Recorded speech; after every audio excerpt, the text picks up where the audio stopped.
লোক তোমার প্রশংসা করলেও তুমি খুশি হইও না, আবার লোকে তোমার নিন্দা করলেও তুমি দুঃখ পেও না।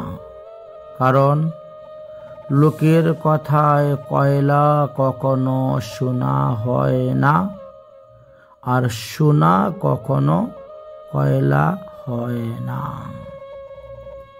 তাই যে যা বলছে বলতে দাও। আমরা ভাগবতে 24 গুরুর উপাখ্যানের মধ্যেও এই শিক্ষা লাভ করেছিলাম। অবধূত দত্তাত্রেয় যদু মহারাজকে বলেছিলেন যে পণ্ডিতা সমদর্শিনী, যারা পণ্ডিত তারা সুখে দুঃখে সমচিত্তা হয়ে থাকেন। সমুদ্রের সঙ্গে একটা তুলনা দিয়েছিলেন।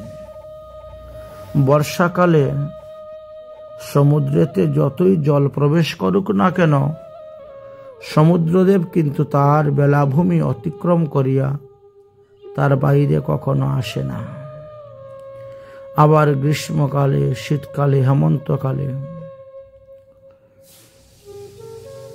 জল শুকিয়ে গেলেও সমুদ্র কখনো শুকায় না। হয়তো অন্যান্য নদ নদী, খাল বিল, পুকুরে জল শুকাতে পারে, কিন্তু সমুদ্র কখনো শুকায় না। ঠিক তেমনি ভাবে সমুদ্রের মতো স্ফীত থাকতে হবে। কে তোমাকে প্রশংসা করার জন্য কি বলছে, খুশি করার জন্য, আর কে বা তোমার নিন্দা করে যাচ্ছে, ওটা চিন্তা করে লাভ নেই।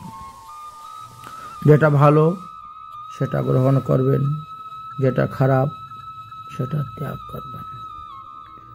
মনে করো কোনো দোকানদারের কাছে তুমি গিয়েছ, দোকানদার কাছে একটা জিনিস চেয়েছ, সে সেটা তোমাকে দিয়েছে।